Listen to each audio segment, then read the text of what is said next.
Hi everyone, Perez here of Branding for the People, and I want to welcome you to my next interview with the one and only Shanda Sumpter of Heartcore Business. And Shanda and I, we have multiple layers to our relationship. We're friends, we're colleagues. She actually is someone who I admire and respect. She has the drive and passion, and she just loves life, and she is a great human being all around. And what I want to share with you about her is sort of her experience kind of going through the branding process. What are some of the things that she learned, and what you should be listening to is from the perspective of what you can get out of it as you're thinking about building your brand and your business.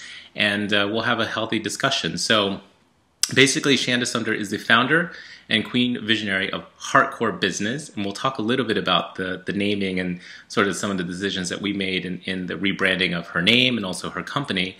She's a business coach, and she helps all sorts of entrepreneurs, women and men, build their businesses online so that they can not only make more money, do what they love, but also live a life that they want and to enjoy life now. So that being said, introducing my dear friend, Shanda Sumpter. Shanda. Hey, Ree. Good to see you this morning. Great to see you. I know it's a little bit earlier on your end at the time that we're conducting this interview, and I just want to thank you. I know you're running a multi-million-dollar business, and you are expecting a baby. So time is obviously a huge, valuable asset. So thank you for making some time to chat with us today. Yeah, I'm happy to. Cool. So let's just jump right in, shall we? So Shanda, a lot of people listening in on these interviews are thinking about going through the branding process, or they might want to deepen their understanding of branding. Why don't you tell us a little bit? Actually, I'm sorry, before I do that, let me just give you an opportunity if there's something that you want to say by way of an informal introduction of who you are or how you got to where you got to. Yeah, sure. So my background is in corporate America, which a lot of people who are entrepreneurs started in. And, it's actually kind of funny because, I used to always say, I got free of corporate America and started my own business. But what I've actually realized is that, who I am today is a consistent, committed, free woman. Mm-hmm. And who I was when I was in corporate America was inconsistent. Really, we're talking about branding. I didn't even know who I was. To be quite honest, I was somebody who worked all the time. I always say I'm a recovering workaholic. And I would say the best thing that I would like everybody to know is I think corporate America is amazing. And if I didn't have my company today, I would actually be very happy and be able to excel in corporate America. And I love being an entrepreneur as well. So I think the best thing to understand about who I am is I'm about to be a mom. I guess I am technically a mom because it's 5 months in my tummy and it's moving around sucking its thumb. But, I am an expecting mother. I'm a triathlete. I'm a devoted friend. I'm very spiritual, studied A Course in Miracles and things like that. And I am a die-hard entrepreneur. I'm obsessed with making money and creating freedom. I'm just obsessed with it. I love it. Yeah. I love it. And what's amazing, and we'll learn obviously a lot more about you through the course of this interview, but what's amazing about you is that most people think that you work. And yes, it definitely takes a lot of hard work, but you're so focused and you're so driven, and you even get to take flex weeks every month. You get to take a whole month off at the end of the year, and to continually to expand your business every single year and to still be able to do that for yourself is quite amazing, and certainly aspirational for a lot of people who are looking for the pathway to have that kind of life as well. Yeah, I work really hard 3 weeks out of the month. I just finished talking to somebody early this morning, and I was saying, I don't just, when I was a VP of a real estate company, I really had one job. As an entrepreneur, I have many, many jobs, and they could take up, from 8 o'clock in the morning till 10 o'clock at night. And what I've found is that I work my butt off 3 weeks out of the month, but then I take a week off. And, so I just spoke on a stage last week in Denver, and people were saying, do you really kind of live this schedule? And I'm like, No, I really do. And I think it's the reason why I'm successful. And I just finished reading an article in Inc. a couple months ago, actually, with Ariana Huffington from the Huffington Post. And she was asked the same question about, working and what it takes. And she said, honestly, if I would have taken more time off, I think my company would have been bigger quicker. And I definitely wouldn't have had to sacrifice the relationships, the health, and things that I sacrificed in my own peace, in my own life, if I would have done that. So I think I just kind of figured that out, that I was really not a happy person when I was overwhelmed, and I made really bad mistakes, and I was very inconsistent, because I would burn out. And through creating that space, that flex, it has really allowed me to kind of soar past a lot of my competition.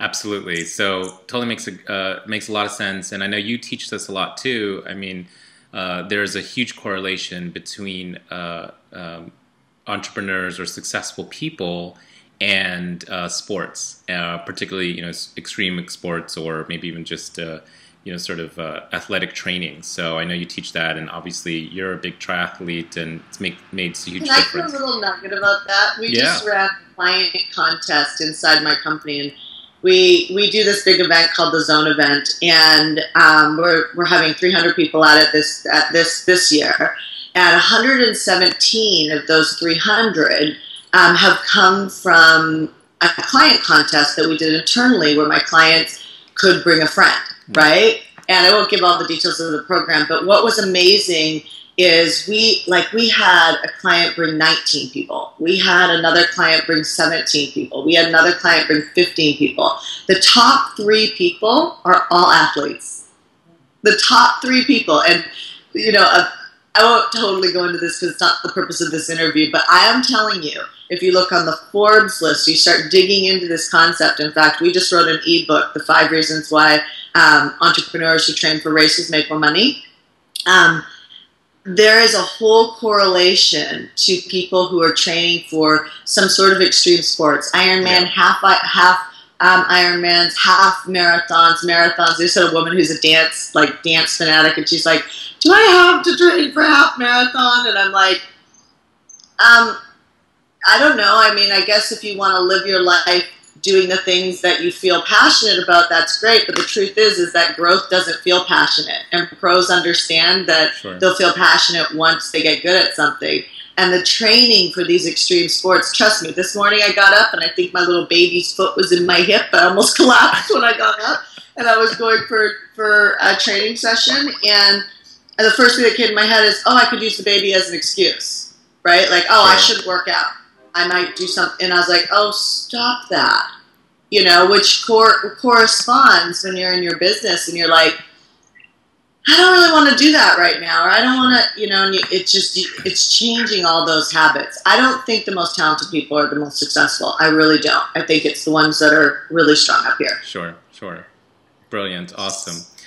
Well, good. So obviously you have a great drive and focus, and you've always been this way for, maybe there's another level of mastery that you're doing. So let me ask you a question as it relates to sort of the branding process and building your business. Now, obviously you were quite successful even prior to going through the branding process. You know sales, marketing, business. And so what was your understanding of branding prior to going through the branding process?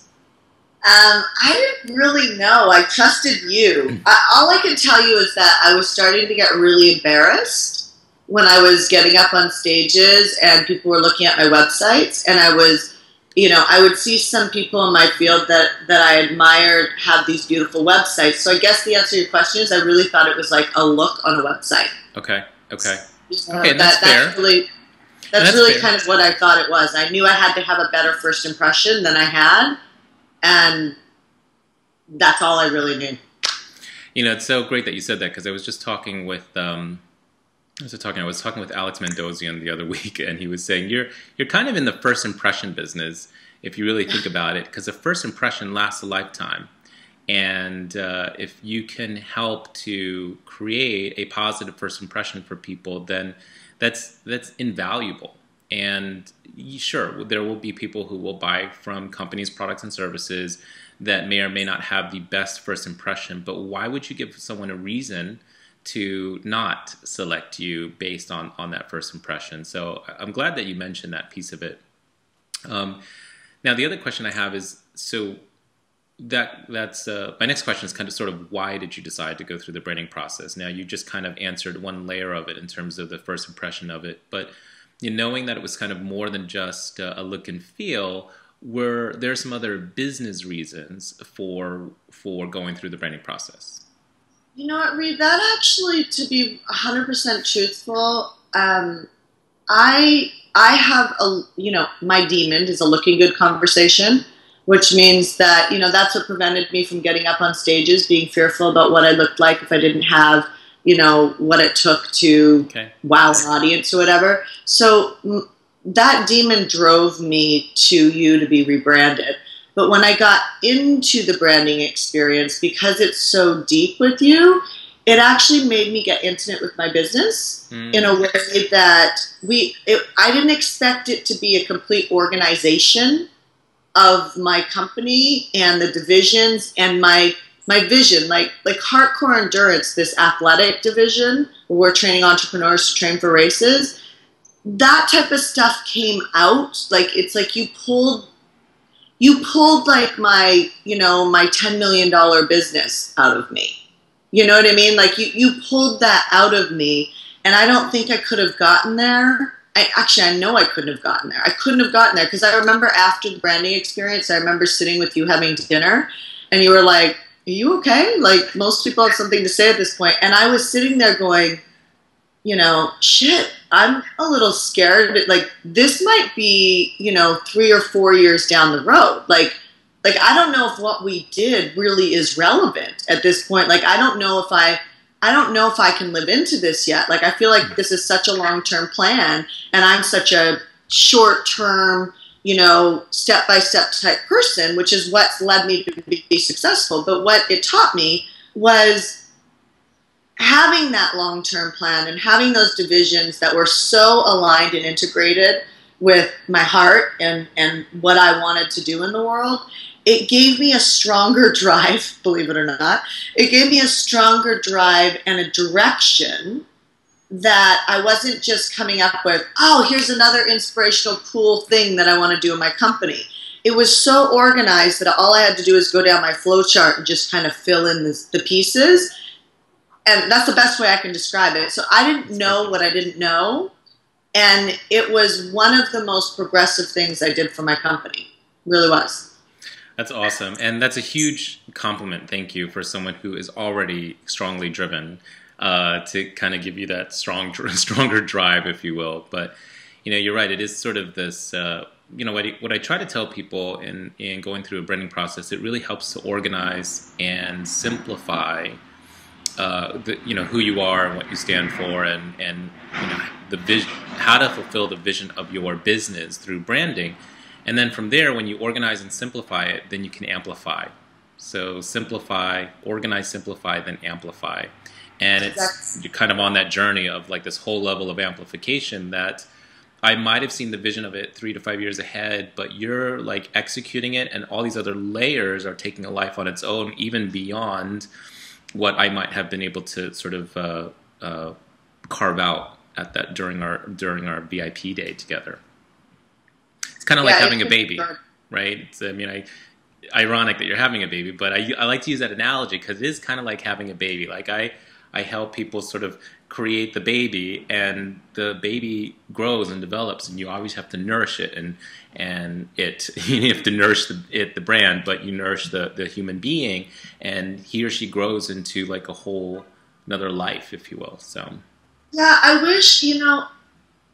wish people could get it, like, that haven't branded on the level that I'm getting it now, because I don't know if you can even get the power of these words that we're saying until you actually go through the experience. All I could say is, if you've kind of hit any sort of ceiling, or you just don't really get the biggest why to why you're doing something, or you don't quite know how to fit something in to go bigger, I don't know, it's like accountability on steroids and clarity, like clarity is power. Sure. But it's not just this, you know, like we just had a bunch of entrepreneurs do a race. It's like they were done the race, they did their first half marathon, and then they noticed this, like, I don't have to be consistent with my training anymore. There's no more race, right? Right. And they still had a month left of the program. And I experienced that in business owners. It's like you hit your project, unless you're, you know, floating at 4 or 5 million and above. I think that you've got these peaks and plateaus and these, you know, get up there, then you're done, get up there and you're done. And what branding does is it creates a real business around you that keeps that consistency. So if you have an issue with consistency at all, I really think it closes the gap with that. It also takes out the procrastination, because when you're done a project, you don't feel like, oh, I've just made money and I'm good. It's actually, how do you make that sustainable, reoccurring, big bubble that grows every single year that's making a bigger difference and touching more people? Branding does all of that for you. Couldn't have agreed more, and well said for sure. Thank you. So my question to you also is, there's a lot of people who they may not be at the same stage that you're in your business, right? And they're just starting out, or they're still trying to figure out their business model, or maybe they figured out their business model and it's a matter of sort of what level of branding. Actually, how I want to ask the question is, what tips or advice would you give people as they're thinking about building their brand vis-a-vis building the foundation of their business? You know, I don't know if we agree on this part or not. So I'm going to just say it because it's what's true for me. You know, I coach, you know, I've got at any given time at least 200 clients. Right now I have 200 clients going through our training programs all around the world.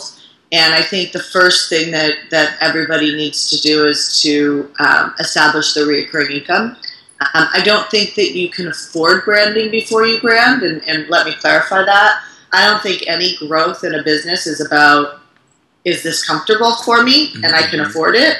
Right. I think, so don't, like, let's be really clear, that's not what I'm saying. But I do think you need to know how to attain a client and pay for it, if that makes sense. So, you know, I branded, I don't remember how much, I probably branded somewhere, I don't remember what my income was, probably somewhere around $800,000 a year or something.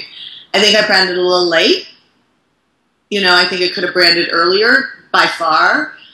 You know, I don't think this is a perfect cookie cutter for anyone. You know, I tell my clients I like them to be making somewhere between $200,000 and $300,000 a year before they brand with you.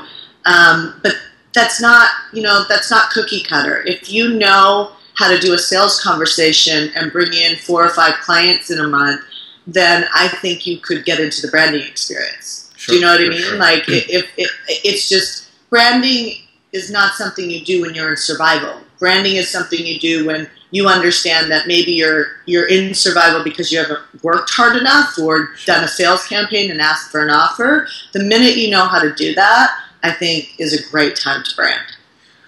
I love that, because you're right. Going through the branding process when you're in a survival mindset doesn't serve you nor the person that you're going to hire, whether it's with me or another branding person, right?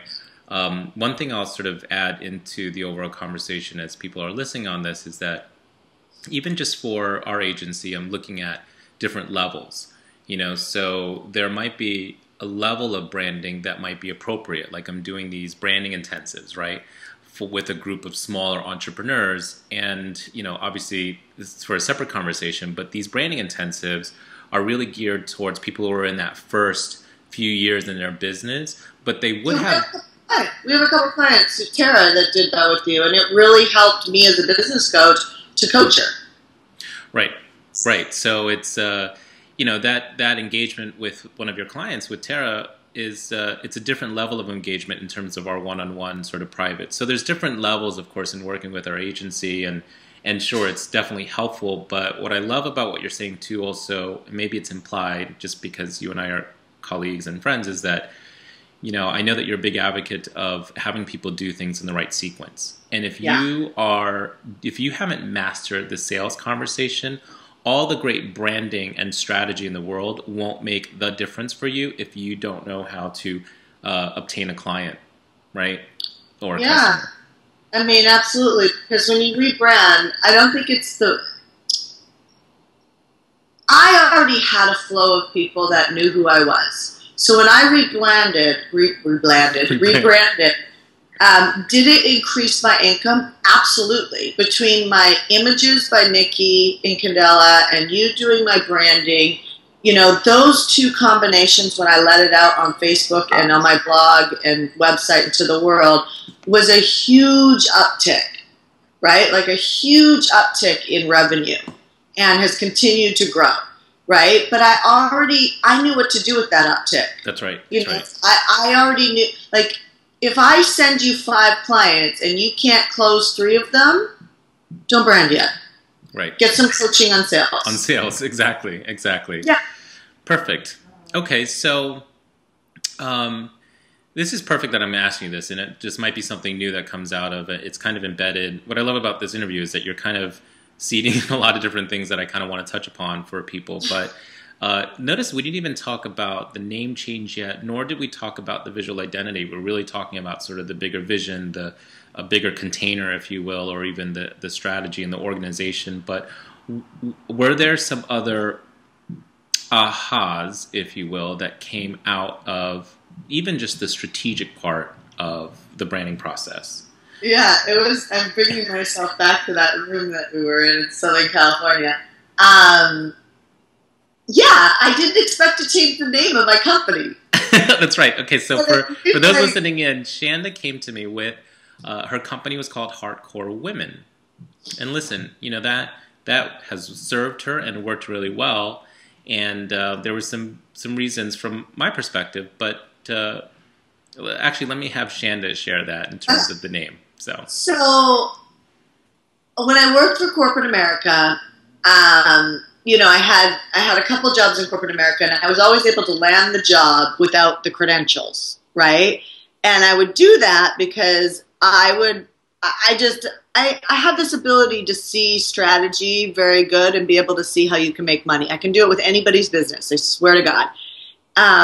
And so in corporate America, even in businesses that I knew nothing about, like real estate, the nightclub industry in Las Vegas, I would be able to see, well, if you did A and you did B, this is that sequencing thing that Ree was talking about. If you do A and then you do B, you'll end up with C and then you'll explode, right? And so I've always been able to see that. So when you tell a successful person that sequence, they're able to get it right away, right? Because they're used to seeing success. And so I was able to keep going in these great positions because I talked to the CEO of a company who essentially was the decision maker and could back it financially. And so I was really successful. So then when I started my own company, I was like, I'm the CEO now, and I definitely don't want to be the smartest person in the room because that would be a little scary. And so I was like, who's my CEO now? And what I started to discover, for me, it was God or the universe or some sort of higher power. And what I realized is there's nothing in your brain or your body that controls your heart. And so I called my company Heartcore Women. And the reason why I went towards women is because in real estate, I always wanted to start these real estate groups helping women really learn how to become financially free. And I never had the time, right? Big mistake. I missed a huge opportunity because I was too busy. Busy energy is fear of intimacy. Fear of intimacy will cost you money. And so when I got to hold my own baby, so to speak, I was like, I want to serve women. And I thought that it would be a great, so I was at a restaurant, came up with Heartcore Women, started going to the branding experience with Ree, and I'm like, Heartcore Women. And he's like, you know, you really, like after, because he does this really deep intake with you, and after getting, I mean, he already knew me, but really, I don't think I knew me on this level as far as in my business, right? Because I hadn't gone that deep before. It was like, based on all of our conversations, Shanda, really, Heartcore Women is a little confusing, you know, and there's e-women out there, and, you know, there's definitely a proven place in the all women's market. It's beautiful, and people have been wildly successful in it. But I love men. And I love the focus and the direct way that men operate. I love that. And women we're nurturers, we're very esoteric. We can multitask, but that could also lead to lack of focus, right? And so through speaking with you, you really saw how if I brought in Heartcore business, that I would attract also more men.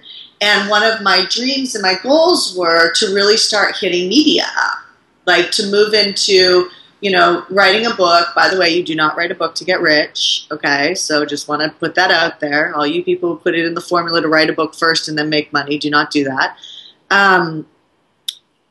You just saw that the strategy from a bird's eye view was more beneficial for me to go into Heartcore business, right? And then Heartcore TV.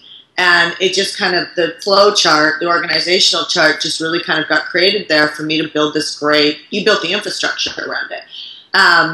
So that was an aha moment, because it was like, in that immediate like, oh yeah, that feels right.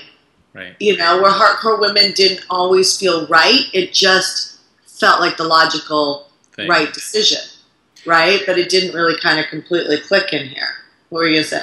Yeah, at some point too, because, when you're working with successful, driven entrepreneurs, they're always going to, sort of sometimes push back and fight. And, there was at one point where you're like, no, but our community is called Heartcore Women, and they identify with that, and the women identify.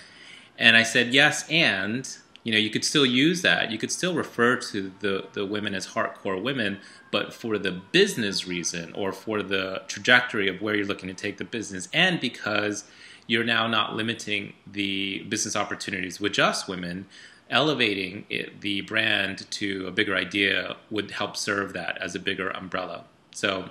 Well, yeah, and I could have, and I always think, that was Ree's little way of getting me to accept that offer, because we don't use Heartcore Women anywhere now. We use Heartcore Men, and actually, I'm sure we could probably do an all-women's retreat around it.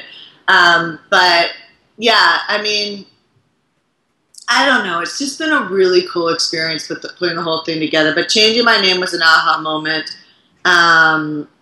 Really having I didn't expect to have, it's not a business plan, but it was a great business plan for me, right? I wouldn't have expected to walk out with these very clear roads that I could go down and really for the next, 5 years of my life be able to build out this enterprise that it is today. We're a training facility now for entrepreneurs all around the world. Where before it was all about me, now it's really about me, my trainers, our community working together. It's grown into a very different machine. It's actually just a lot bigger than you, if anything.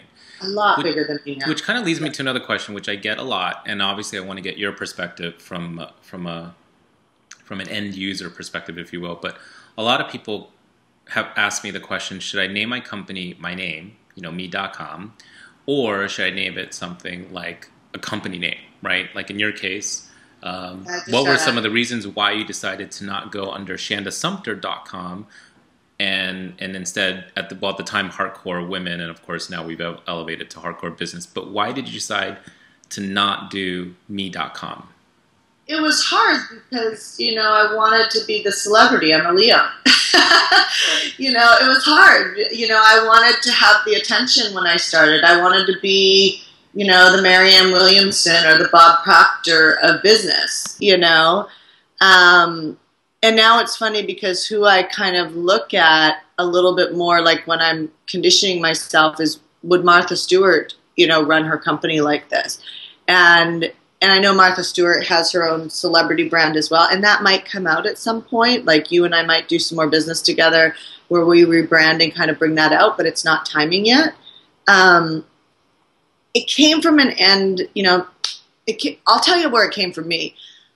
My highest value is freedom. And I wanted to, if I made it, if somehow our company made it, that what would be I made it is I have a facility where I could be on the back of a family yacht. Our family has yachts and things like that. And be able to have my children, my husband, my family around me. And if I wanted to jump on a conference call line and lead a training, I could, or pop in, but my company runs without me. And that was the ultimate success. Now, I couldn't hold on to that as I was building out because it was too big for me to hold on to. But that's where, if I had a genie that I could rub, that's what I wanted. And so if it was always built around me, I saw that I would cap out. And that there's only so many times in a day, and I knew that I didn't want to work the same way I worked in the nightclub industry and in the real estate industry, where I worked all the time, right? Made great money, but if you're getting anxiety and you're on Xanax and, you know, you're not working out's like just going for a walk for you, you know what I mean? Like, that's not a life to me, right? When it's stressful for me to get away, to go home for Christmas for a week and then get back, you know, back to work, that doesn't work for me, right? That's just not what my vision. I guess I've always been tapped into the $1 billion vision, even though, you know, that still seems way, way far away. I like their lifestyle. Yeah. I like Richard Branson's lifestyle, you know, and so could I create that at this level, which I've been able to do? So that's first and foremost. I just got asked that question the other day, and I said that's a personal decision. Sure. It's a personal decision. There's a lot of very successful people that have their names. Mark Victor Hansen, who wrote Chicken Soup for the Soul. There is Bob Proctor. There is Marianne Williamson. There's Oprah, right? But do you notice that, like, Oprah now has her Oprah Network, and she has other people having their own shows, but it's not the same as when it was Oprah. The ratings are not the same. The success rate is not the same. Does that matter? I don't know. I don't know. I think what she's doing is wildly successful, but it's still built around Oprah. I don't want my company built around Shanda. So it's a personal decision. Maybe you do want that, right? But, you know, Richard Branson has Virgin Airlines, which he built out the Virgin brand first. And he also has Richard Branson. Right. And they're two separate brands, but still, Richard Branson is connected with Virgin Airlines more as a spokesperson. Adriana Huffington is more like a spokesperson for Huffington Post. Yeah. They're not you don't expect to get them when you get onto a Virgin Airline flight. You don't expect to have Richard Branson being there saying, welcome. You know, you don't expect when you get on the Huffington Post to have Adriana Huffington's face there and writing every blog. Right. Right? So that's kind of the place that you want to think, you know, which really comes down to, do you want to do all the work? And some people do. Or do you want to learn the skill of letting go of control and training other people and being able to be the CEO of a company that reaches more people, that you have a life and that you're not actually controlling every aspect of it, which is a skill. Yeah. You know, as we have trainers starting to train my work, it is a skill to train them. And it is just as much work, but at some point it's not. Sure. So I'll even add to that, because I love the answer in terms of it is a personal decision, right? I would also say, as entrepreneurs, you know, in small businesses, it is also a business decision, because if you're kind of looking out ahead, you know, not just how do you want to live your life, but also what's the impact that you want, what's your vision for the company, and how do you want the company to be able to make an impact. Having sort of, I mean, there's no right or wrong, like you just mentioned with Oprah. I mean, there's just different implications in terms of the actions you would need to take if you are going to be sort of a personality brand. And there's different implications if you kind of are the person behind a brand that's bigger than you. And there's different implications if you decide to do both hand in hand. Can I ask a question? Yeah. So, like celebrities, right? That's what we call a celebrity brand. Like you have, this is more of an inquisitive question. You know, you have Puff Daddy, P. Diddy, right?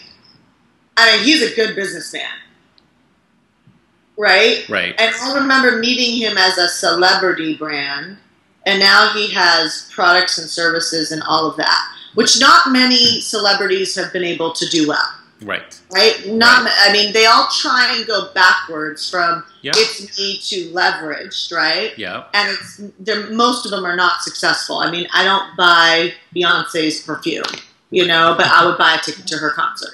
Right. Right. You know what I mean? So, I guess it's like, my question is like, it's kind of hard to go the other way, isn't it? To go in which way? To go from celebrity brand to you know, you know what I mean?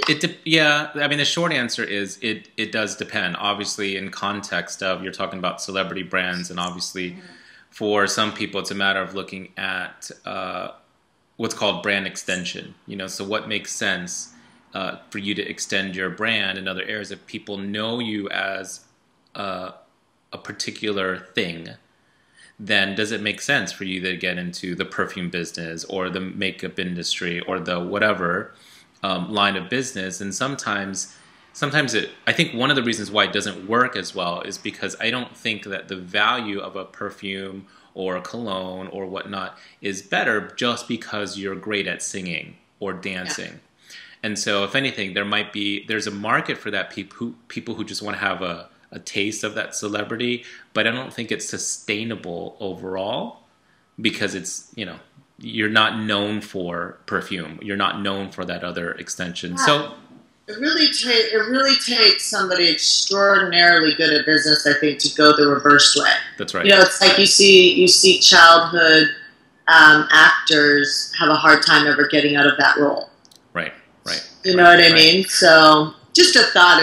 No, it's good. I love that, because a lot of these interviews, sometimes there's always a question that comes back to me, like, well, you know, so it's good. I love this sort of interaction, if you will. So, you know, lots of things to think about as an entrepreneur is just know that there are different pathways to build brands or sub-brands, if you will. And sometimes you just have to look at what's right in front of you right now, and also think about where you're looking to take the business and just build out that plan. But you don't have to implement all of it at once.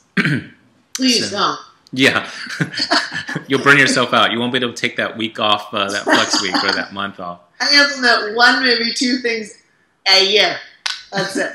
All right. Well, I'm big on results, and I know you kind of talked about it, but whether it's sort of tangible or intangible results, anything you want to share in terms of what branding. Now, this has been a few years now, or a couple of years since we've rebranded, and why I like to connect back with my clients even years after is because I believe that branding is a lifestyle. It's not a one-time thing.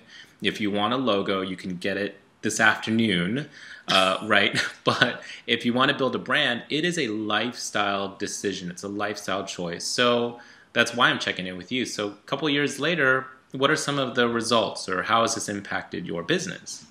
Well, I'm living into my Blake Lively. You know, honestly, more peace, a lot bigger company. You know, we're multiple seven figures now. I don't know, branding changed my life. It really did. It really did. I'm glad I didn't do it too early, and I'm glad I didn't wait any longer than I did it. It really changed my life. I have a really great company, and even this interview is like stimulating probably, you know, first or second quarter of next year, looking at doing a little bit of a touch-up rebrand as we're kind of growing some new things that are coming out for us. You know, we're looking at doing an infomercial. We've also got the whole mommy brand that's coming, that's kind of starting to get birthed out of it. God knows, I don't know what that's going to look like yet. But, you know, as people can see, like, I'm being completely transparent here, as you start getting, as you get branded, you know where you're going, and you build it out for a few years, and then, you know, your life changes a lot in 2 to 3 years, and you might want to come back and get it reorganized, you know, on where you're going, because it does inject this purpose in what you're doing. And there's a power to knowing what you're doing. So it's increased our value tremendously. You know, I feel like, you know, I feel like I can easily go to media or Amex or any of these companies, and I have a very professional company and visual, but visual is not even the biggest part of it. I mean, it looks pretty and it looks nice, but that was so the last thing that we worked on. You know what I mean? Like that, I would have thought that would have been the first. That's kind of the last thing that we worked on. We organized my thoughts, my feelings, my direction, my point of view, you know. So. Wow. I mean, there's not really one answer. It pulled it all together. No, great. Thank you for that. And I think that's exactly sort of the intention of why I do. That's what gets me out of bed every day to, run the agency and serve our clients, is because we know that it has sort of a long-term impact, even beyond the immediate tangible results. So it's really awesome to hear.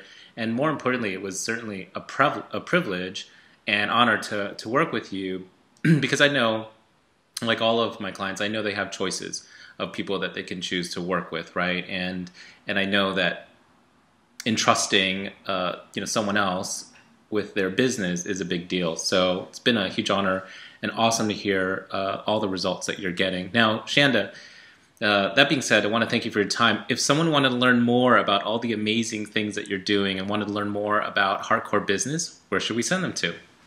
You could just go to heartcorebusiness.com. If you go to heart and core, it's one word, heartcorebusiness.com. You can learn we have blogs that go up every single week on what's trending in the marketplace right now in marketing and in business. You can always talk to any of our coaches. We always have a Let's Talk opportunity, so you can always talk to them about your strategy. And that's the best place to find us, to be quite honest. Cool. So if you're someone who is looking to obviously build your business, live a life that you love, and also make a huge impact and enjoying life now, then go check out heartcorebusiness.com, and that's HEARTCORE business.com. Check out Shanda's work, her blog posts, her trending reports, all the amazing things and resources that she has there. That being said, thank you, Shanda, for your time with us today. And for everyone else, thank you for joining, and I look forward to our next interview. Well, hopefully, do me a favor, write down below a comment what you got out of this. How is this going to impact you as you're thinking about building your business and your brand? Please share with us your comments. We'd love to hear them so we can continue to add value for you, our listeners. So thank you everyone again. And Shanda, have an awesome day, and I look forward to meeting your baby boy. Thank you.